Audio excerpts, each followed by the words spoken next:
रउआ सबनी ध्यान दी, वक्त आ गइल बा एक बार फिर चुनाव के।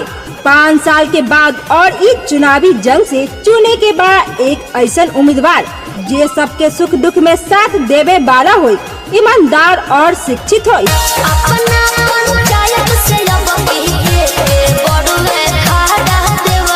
वक्त आ गइल बा एक बार फिर चुनाव के।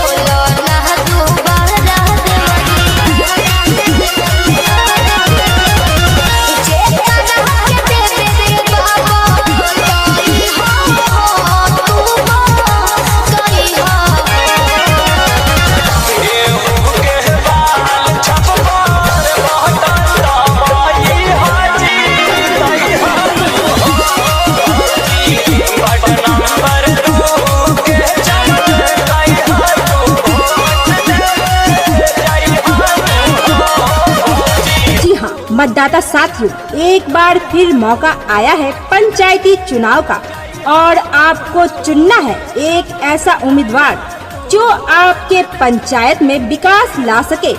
आपके ग्राम पंचायत राज मड़वन क्षेत्र संख्या 5 से चुनना है एक ऐसा उम्मीदवार जो सुयोग्य, कर्मठ, समाज सेवी, शिक्षित उम्मीदवार हो।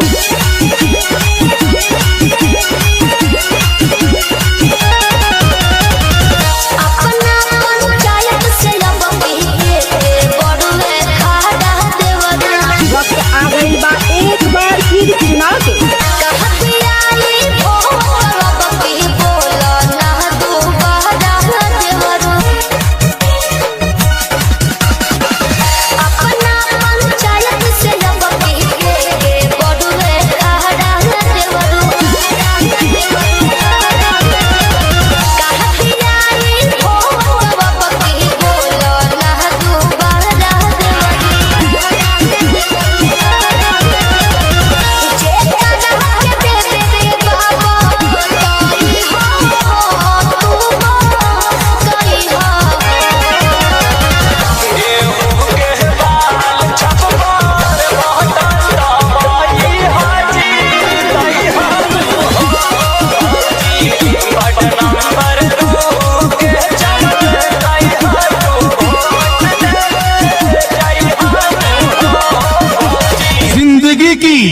असली उड़ान अभी बाकी है, इरादों का इम्तिहान अभी बाकी है।